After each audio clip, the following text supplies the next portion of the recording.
A little background, I hear it. Even the sun goes by, heroes eventually die.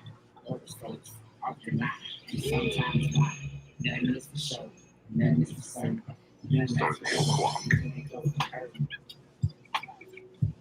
Gemini, Gemini. Starting the o'clock.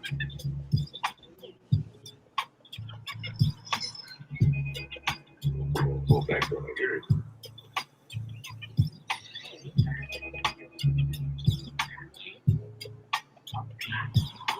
Now it's time to get on lights by Lisa and get on the bus. Go get your work and keep your beat shirt on. It's a must. You on that Bill's cornstarch, familiar with that smack man. The music is like that green stuff. About to keep by sack man. Hey man, how the fuck you think we gon' do that, man? Ride no national, no teams, got no gap man. I'm strap man. Ready to bust on anything like that, man. Me and my nigga, we roll together like Batman and Rob Band. We pray together through hard times, work hard, but it was fitting. And now we tapping the brakes from all them corners that we be bending. Guns swagger than my beats, Chevrolets and beats. If you ain't got no left, go get no wood and steering wheel. You can go shit out the speed wheel. Let's pay the names, just go on old key, how you fucking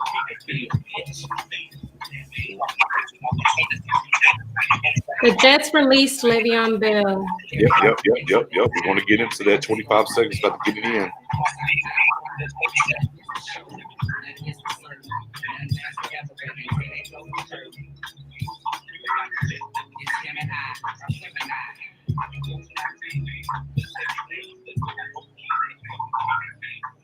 Twice upon a time, there was a boy who died. The Jets released Le'Veon Bell. What is going on, Cowboys Nation? Thank you for tuning in for the Cowboys Report with the Stargate Live podcast crew. As always, the usual suspects are in the building. Miss Mariella, Mr. Spoonie, and of course, your guy Nix is in the building. And as we saw coming in there, we kind of saw it beforehand. I think Brian Dubach should do it out there as well on the good old comment section. Le'Veon Bell out of there, cut. Lots of little NFL news there. We'll kind of see what that turns into, who picks him up, whatever happens. But without that going down and whatever happened over there, we know he's not going to be signed in Dallas. What's going on? We don't need that. Yeah, we don't need that. Dublin, but you already know Beer Gang's hitting it up early as always. Man, give it a like, give it a share. We got a full show tonight, guys. We got some stuff to talk about. Some uneasy things going on for me. I know Mary and Spoon kind of feel the same way as it boils down to this quarterback issue that we're having, no matter who's behind center. We're definitely going to touch on that. Spoonie said, man, my guy Mendoza, I need to know where we at on the tip jar for the Veteran Suicide Society, because Spoon says he's got a lot to say tonight. But besides that, how's the week going, guys? Let's welcome the building here. Give it a like, give it a share on YouTube, Facebook, either or. Everything good, guys? I mean, besides the obvious, yeah, we're good over here. Yeah. Feel a little broken. Smody, I know you ready and geared up, brother. How you feeling? I'm good. Just ready to go. Ready to go. Well, let's go ahead and dive into it. The Cowboys got to win Sunday. But at what cost, right, is what we'll have to do and discuss. I kind of feel bad because, before the game started, earlier in the day, I posted up a GIF. I said, here's my thoughts on today's game. And I posted the Avengers Endgame, the nice GIF of Captain America saying, whatever it takes. I take it back, Cowboys Nation. I didn't know what I was unleashing. I didn't mean it. I'm so sorry. Not whatever it takes. Yeah, but gotta clarify. I meant, us doing in-game whatever it takes. And yeah, the one and only Dak Prescott, Mr. Invincible, Mr. I Never Get Hurt, super ugly. Romo's sitting there with you just hope it's a cramp. I'm like, Tony. Well, I think, okay, so me personally, I was out watching it with, my husband and my sister-in-law and some friends. And so I saw him run trying to get the first down. I saw that he got tackled at the 9, and I turned away and I started talking to somebody about something else. Yeah. And so I didn't I didn't notice it happen until I looked up for the next play, and I'm like, I need to see the next play. We're in the red zone, Right. and I see him sitting there. And at first, his face was just looked like he was trying to just put something back, like pop it back in, like some kind of Byron Jones type of thing where I just need to pop it back in. And then they showed his foot, and I was like, Jack, that's not gonna pop back in. The ref was like, buddy, stop. Yeah. Stop. But before we get into all that, obviously, we beat the Giants 37-34. We got the ball first, drove down, stalled 3 points, right? The Giants, who had not scored a touchdown in 20 consecutive offensive drives, what do? Of course, right down the field, get a touchdown. We get back to it. Dak throws a pass a little hot, bounces off of Zeke's outstretched hand. Bad pass from Dak on that one, and gets picked in-house. We're down 14-3. Then we kind of had a drive that I thought kind of settled us down. We got back to the run game some. We had some play-action bootleg, right, and what's going on. It scored a touchdown. I felt maybe that settled us down. Hopefully that transfers to the defense. In the very next drive, D-Law, ladies and gentlemen, talked about this week, came through. They had the perfect time, I guess, for a corner blitz. He gets the sack strip fumble, and there's Mr. Anthony Brown back from IR to scoop and just take it 29 yards to the house. And we're feeling pretty good, right, Spoon? Okay, here's the defense. Welcome back, Anthony Brown. Spoon is not happy at all. I see Spoon's not happy at all. But again, you found a way, to the defense to kind of even up what was going on. We dropped 21 into the third quarter, so we get to the half 24-20. Yeah, feeling pretty good. The pass from Cedric Wilson to Dak, Dak had his first reception TD. That was awesome. Mm-hmm. Right. Perfectly executed by all involved. Now obviously during this game, the defense did get bailed out here and there. We had the fake field goal for a touchdown. Somehow, somewhere, we got a penalty on that. We had another touchdown. They called the pick penalty. They pulled that one back. But the special teams give it and take it away. They commit 12 men on the field off of a punt. They end up getting 3. Of course, the Giants have never had a field goal kicker make 3 50-yard field goals in a single game in the Super Bowl era. Come Sunday, it happened against us, of course. Yep. Of course. The Cowboys are kind of once Dak does get hurt, right? The game is kind of almost in hand there because Andy comes in. They end up getting some points, right? And things kind of seem like, okay, maybe we're okay here, right? Because we get the touchdown. We're up 30? Was it 31-23 at the time? And it's a blur, honestly. And then. Well, the Giants get the old field goal, and then old Andy Dalton, fresh, off the bench cold, fumbles the daggum snap. Oh, there a lot of bad words that day. Yeah, but he came through in the clutch when it was needed. Got us down there, Greg Zuerlein. I don't like the way he kicks. I'll tell y'all what, the way that ball moves when he kicks it. I'm about to have a heart attack every time. But enough to it leans so much. It's like it's never down the middle. It's never pipes. It's going to be. Oh no, it's good. Okay, thank God. Then of course, the 2-point conversion. I guess I kind of forgot to mention that. Our right tackle was just wide open for the Giants to get the 2-point conversion in that fourth quarter. To make it the full 3-point uppage, if you will, or at the time when we had to go back down. But again. Dak in the game, 14-21, 166, caught a touchdown through a pick, sacked one time. Andy Dalton off the bench now with the fumble, 9 of 11 for 111, got us in range to do what we needed to do. Zeke was Zeke, 19 carries, 91 yards, averaging 4.8 with 2 touchdowns. Tony Pollard, a little shake and bake, 6 for 30, 5.0. We're going to talk about this a little bit in the cards, the preview game. I think we're going to see a little bit more of this now. They're going to see a little bit more of this.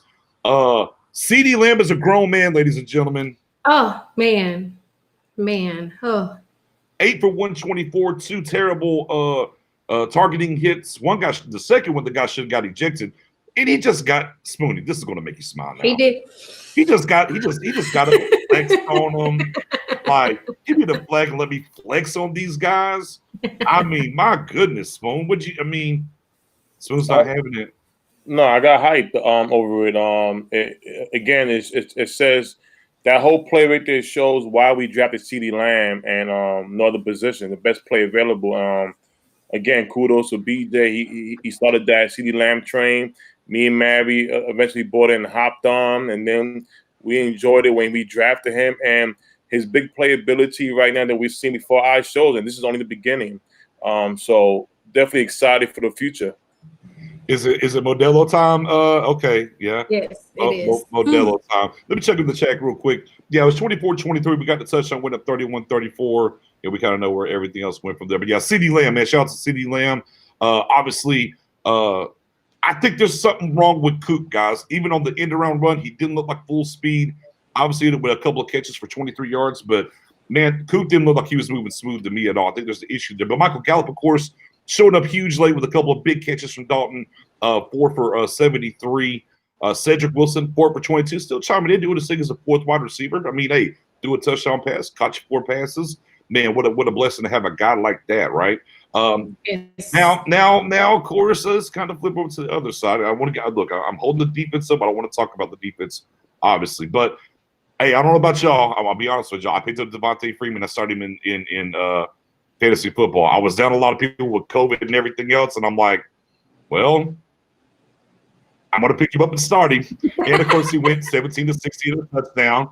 Okay, 17 for 16 in a touchdown. And he got me, got me 2 catches for 27 yards. He did the job in relief for me. Daniel Jones, 20 of 33 for 222.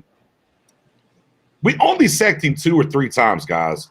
I want his jersey to be tested for Vaseline because how many times did somebody have a hand on him or a wrap on him? He was slipping. He was. My goodness. Because D-Law actually got so close to him multiple times, and he just somehow was wiggling out of it every time. Yeah, man. I'm like, we could have had 10 sacks easily. I swear. Yeah. Oh, man, I swear. Definitely. But again, Wayne Gallman at 5 carries for 24 yards. Darius Slayton, 8 for 129. That kid's really coming on. I like that kid a lot. I started him in my fantasy. Mary, dirty secret. I did too. Go to Tate 4 for 42. Let me get to the defense side of the ball, guys. Now look, technically, the defense only gave up 27, not 34, because one was, in fact, a pick 6, right? Mm-hmm. And I understand the Giants are basically the worst offense in the league. There's, Saquon Barkley's not there. They've only scored 17 points in the game. But here's my thing.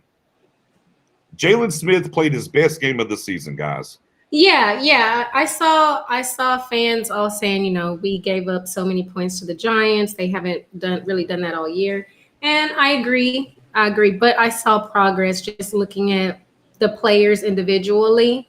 I saw differences between what they did this week and in weeks past. So we blitzed a lot finally. There was a change.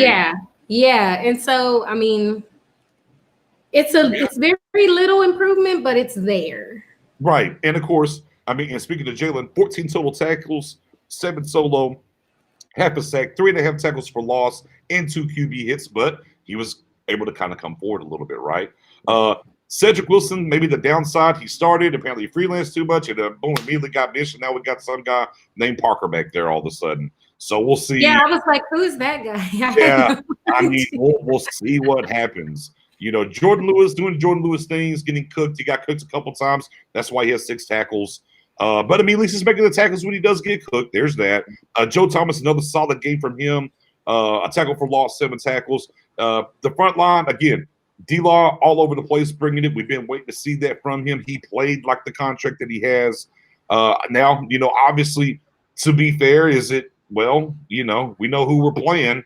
So, is it a little bit of scheming and blitzing a little bit more and guys being comfortable? Is it a little bit of, this team's really not that good because for the first time all year, although it was 300 on the dot, we gave up 300 yards to the lowly Giants. But progress, right? Yeah, we'll see, when we play Kyler Murray, how much progress, but yeah. Right? Smoothie progress. We could call it maybe a little bit of both. We can call it a little bit of both, maybe. But progress, right? I'll definitely say the energy was much better than the first 3 weeks. especially from the front seven. Reaction was way better. The energy, the effort. Xavier Woods, we saw him running around a little bit, shaking hands, clapping hands. I guess he knew the spotlight would be on top of him, but he played solid today. The secondary is still an issue, but like I said, hopefully as they get comfortable going forward and their feet's getting wet, communication hopefully gets better, and let's see what happens game by game progress. Yeah, and I'm gonna bring this up here from Toby. I mean, we talked extensively about safeties. Parker getting that many steps off the street says a lot about our safeties. I'm gonna just throw it out there. There's no way Clinton Dix was this bad. You went with Thompson. You went with Darian Thompson. He got benched. Now you're over here with Wilson. He plays one game really good. He comes in, but then the first couple of series, he's benched. Now we're doing Parker. But Cheeto, right? Cheeto back this week? Yes, no, maybe Cheeto comes back. My goodness. And then of course, obviously Dak is going to steal the headlines during this game for the injuries. Again, I'm gonna give as bad as I've been on the defense before I pivot off of that. As bad as I've been on this defense, I'm going to give them more of a tip of the cap than who we were playing. Not that who we were playing didn't matter. I know we gave up 300 yards, but I am going to give. Look, they blitzed a lot more. As Spoon said, the energy was there. Maybe the effort. Somebody said there was a player that was a safety that talks about effort and 70% of the time and whatever the case may be. I'm making ass up. Yeah. Oh yeah. Oh man. Mary, you done got Twitter notifications about, hey, we got to limit what you talking about. Oh my God, that's a whole other thing. That is a whole other thing. Oh my goodness. But on to the injury report. Obviously, not just that. We took a pretty big loss on the defensive line as well with Tristan Hill being injured, torn ACL. He's done for the year, and they've already commented and said we're just going to take care of it from within. I mean, obviously, you have the third round pick in Gallimore, which they said it takes about a year to learn this system. Well, I guess that's going to get pushed up now. For me, I've been since for 2 weeks now, and nothing really changed my mind when it comes to Mr. Everson Griffin getting beat by the tight end on the end around for a touchdown. I've been on the train. If you've been listening, Everson Griffin got to go. The tape is bad. He is. I'm sorry, Poe needs to go as well. But at least he's kind of. I don't know. Let me see Everson Griffin at the 3 tech. It's kind of where I'm at with him now. Before I completely get rid of him at this point. But yeah, I just don't understand, guys. With the injury report with Tristan Hill, the from within. I mean, obviously there are some guys that are on the practice squad. Brantley, I believe, is down there. But for the end, that's this going to get. Simone? I'm sorry. Say it again. I'm sorry. Simone, come on. Where you at tonight? I'm sorry. Where are you at tonight? D tackle, Hill gone, from within. What are we doing? Justin Hamilton. Excuse me, Justin Hamilton. Hamilton, not really. There you go. Yeah, Hamilton. I'm sorry. Thank you, Spoon. Yeah, Justin Hamilton will be the guy that I feel that they should activate him. It's the easiest move right there. If they don't want to give Gallimore did suit up. He did suit up for the game. Right. He was messed up, but Justin Hamilton is a big body. He's not really gonna do much, but he is the depth guy. Unless they want to go into another practice squad team and see, hey, want to come on board, and that's something they did with David Irving. That's how we got David Irving, and that's how we got Antoine Woods before. And I think they should do that. There's some defensive tackles on practice squads right now that they could be able to go in and scoop up. Yeah, I mean, help. Being cool to see if Rondell Carter could have came in, maybe did a little 3 tech for us, but he's gone now. We're not going to talk about that though. But at the end of the day, I think when they say from the inside with Hill gone, for me, I'm moving Everson Griffin to the 3 tech. If you can't give me nothing there, then he's got to go and get up out the door. That's pretty much where I'm at. Because either way, when Randy Gregory's activated, he's the first one on the chopping block for me anyways. So let me kick him inside and say, basically in my mind, I'm looking at it like this. Either you can play here or goodbye. You got to go. You can go play somewhere else, but it can't be here no more. I can't watch you not set the edge Again, it's been 3 weeks straight with this guy. I can't watch it. You're getting blocked with tight ends, one-on-one tight ends. You're letting Baker Mayfield hold you up. Quarterback. Bro, I can't deal with you no more. Can you give me a 7-3 tech or you got to go? Love you, Everson Griffin. The tape, as I watch a lot of the tape and stuff, and I'm not going to say it's really an effort issue from him. I just think by the time he's people at different times, to me, it just, because I said, maybe I'm tripping. So I went back to his tape last year in Minnesota. Man, Everson Griffin looks like he has aged 10 years in one offseason. Yeah, I know. It doesn't look good. He's stiff. It's a lot of different stuff. And at the end of the day, he's got to be a 3 tech on this team for us with Hill out now. If not, man, I got to go. Here comes Gregory, and we're bringing up Hamilton. And we're going from there is pretty much where I'm at with it on that said front. Obviously, from the quarterback position, Andy Dalton, we already talked about him in the Giants recap. All right, we know he's going to be the starter going forward, but they brought somebody in though. Right. We didn't know this was going to be Ben DiNucci or whatever, and they brought in old Gilbert from the Browns practice squad, right, Spoon? Yes. He's been around a little bit. We know about his college career. Go ahead, Spoon. Yeah, he basically played on the Spurrier. He played in he knows the West Coast offense. He played under the air raid type of offense. I believe in AAF, whatever that league was. He broke a lot of records over there. Orlando Paulos, that's who we play for. Right. That's who we play for. Right. So he's he's not. I'm not gonna, again, Cowboy Nation. I know someone was looking for big names out there. That's not gonna happen. There's really no really big name out there that's available, but it's uncomfortability with the kid can know right now. He knows he has some work in these type of offense, so it makes sense at this time. And I mean, at this point, if Andy Dalton goes down, there's nobody else we can bring in here that's really going to really right this ship for us at this point. Right. So, bring someone that's familiar with the offense, like you said. He has played some, even though it might be the AAF and whatnot, is what it is. I like this from Toby here. So it's realistically, how much impact can LVE League, Gregory Brown, and Cheeto coming back make on this team?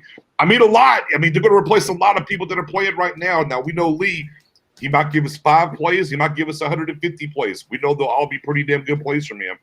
LVE, we got to start wondering about him too. Let's hope, he's kind of over what's happened. It was one of my big things to him coming out of college, and what he had injury-wise there. I mean, Brown already came back. You saw the impact of me, scoop and score, playing in the slot, coming on the blitzes.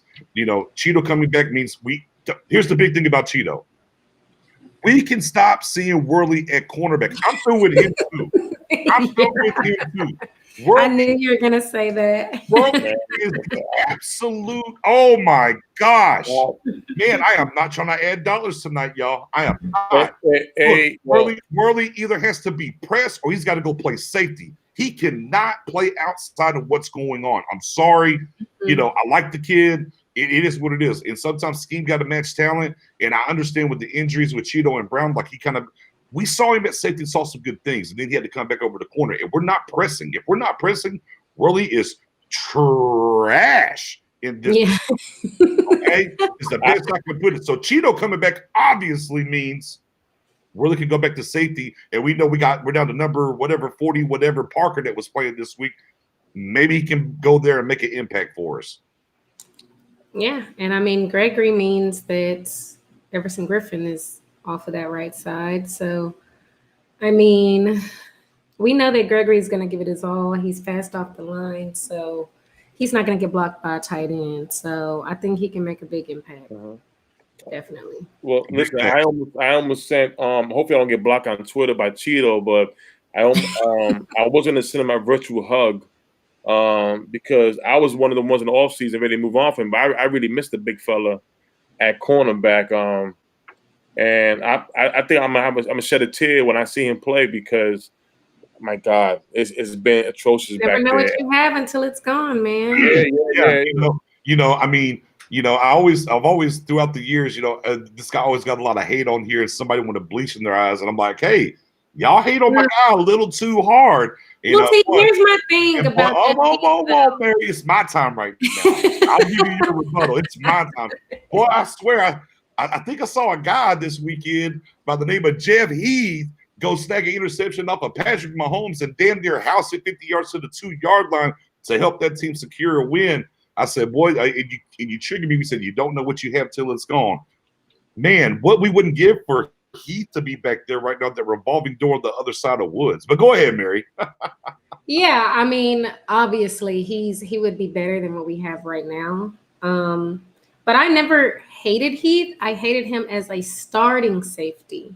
Gotta get that rotation. Which he should have never been a starting safety, never. And I mean, even still, like I said, he'd be an improvement over what we've seen, just like you said, but he still doesn't deserve to be a starter. He's still not that good as a starter. Coming off the bench and on special teams, great. Sure, yeah. You know what I'm saying? But yeah, but overall, for this question that we have right here, realistically, guys, how much impact do you think that these guys coming back? You know, we got Brown back; these other guys are coming along. What do you think? I mean, I think definitely Gregory, Brown, Cheeto all make a huge impact. Like you said before, LVE and Lee, it just depends on if they actually are ready and they can stay healthy. It's huge though. I think they help Jalen if they are healthy and they can stay on the field. So I think it'd be a nice impact. Mary, I love that point, Mary. As we saw Jalen kind of turn that corner and they were unleashing him some, but LVE back in this thing, it's even more unleashing Jalen. I'm with you there 100%. Spoonie, huge. I think I heard you say it right. I mean, it can't be worse. Listen, it can't be worse. LVE, one of our top linebackers, Lee, right back up, Randy Gregory, probably our best pass rusher, opposite Alden Smith. Cheeto, yeah, probably the best cornerback back there. Seriously, I know Diggs is coming up, but Cheeto is much more grounded. So, you know, when you bring back potentially the best of the positions coming back, it's going to help out. Now, see, this right here, this gets me a little intrigued. Darius, now, obviously, you know, as we just discussed, they already said they're going to promote within and whatever the case may be, you know, but Snacks is still, even though Seattle has him, they didn't protect him now. They didn't protect him. And Tampa actually inquired about him, and he said no, as far as Snacks goes. So I'm like, man, we know he kind of wants to be here. But again, it looks like nothing's going to happen there. But Darius, or if Snacks, they don't protect him again, the Cowboys go do something there. That would be awesome. I don't think it is. All right, time to pivot. Mendoza, let me know where we are in the jar, the cuss jar. For those that don't know, for every cuss word that we're doing that we drop this year on this cast, at the end of the year, we are donating it to a wonderful charity. The charity is the Veteran Suicide Prevention, and we're definitely going to be throwing our money there. We got to see where we're at on that as we get to this next comment, because obviously it's a hotbed. You know what's going on, and you know, guys, at the end of the day, here's where I'm at. Rush Hunter says there's 89 in the cuss jar. And we're at 89, guys. 89 in the cuss jar right now. I'm sick and tired of this shit. So I'll go ahead and get it to 90 before Spoon gets going. I am sick and tired of that word I just used, because we'll keep it at 90. Enough with the quarterback drama, man. Enough of the cherry. Man, we went through this with, I mean, we'll talk about the Roma stuff way back in the day and ups and downs and everything and all that. And then, you know, once we signed Andy Dalton and what happened with Dak's contract and everything. And then within the first 4 weeks, when your quarterback in the entire history of the NFL broke Tom Brady's record for the most passing yards in a 3-game stretch in the entire NFL history. And, but you know what? Dak, it was either garbage yards or, Dak, you know, it wasn't a perfect pass and whatever the case may be. And now, okay, his ankle was facing this way. He's done, right? And to wait and see what happens with him. And now we're getting to Andy Dalton. And then you got the guys, Andy Dalton, he's coming in riding. I'm telling you right now, I watched Andy Dalton as soon as he came in. His first throw, I looked at the guy that riding me. I said, woo, that's not the same sim at all. But got the ball there. It is what it is. He went 9 for 11, and he did it off Colton. That's fine. So now you got the people that have been campaigning for this to happen. Okay. Here comes the red rifle. And then you got the Dak people. They're like, if Dak would have threw that pass, you would have said something. But I'm through with all that. First and foremost, let's be very clear when it comes to Dakota Rain Prescott.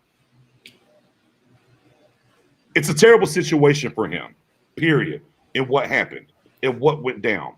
I'm sorry, it just is. And this is the business side of the game. And we can say the Joneses are bad, or he had bad stuff, from his agent or whatever the case may be. He was caught in the middle of all that, and it's a shitty situation for him now. And what he has to go through on top of everything else he's been through, it has been the guy in the backbone for this team for 5 years. He's had to ask nobody else that you can really think of. He's had to bet on himself time and time again until finally, it's like when you go to the crab tables and you're hitting and you're hot. And at a certain time when you're up, you got to walk away. Because sooner or later, you're going to crap out.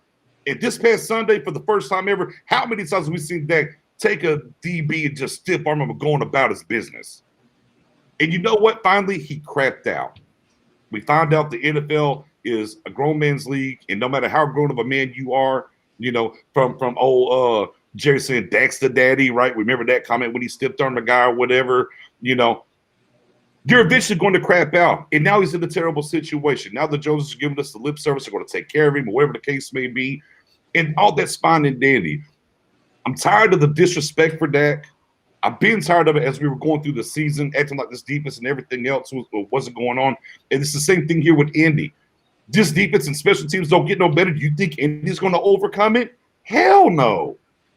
But I'm tired of the disrespect of our franchise quarterback. I've never seen – and you saw it all around the league. The T.J. Watts of the world, the J.J. Watts of the world, right? The Patrick Mahomes of the world. It's like everybody outside of Cowboys Nation understands who and what Dak is about and how he plays this game and what he does, except Cowboys Nation. I just want to get rid of a top 6, top 8 quarterback and just be like, we'll get another one. It's fine. 10 years in the league, Andy Dalton is going to be better.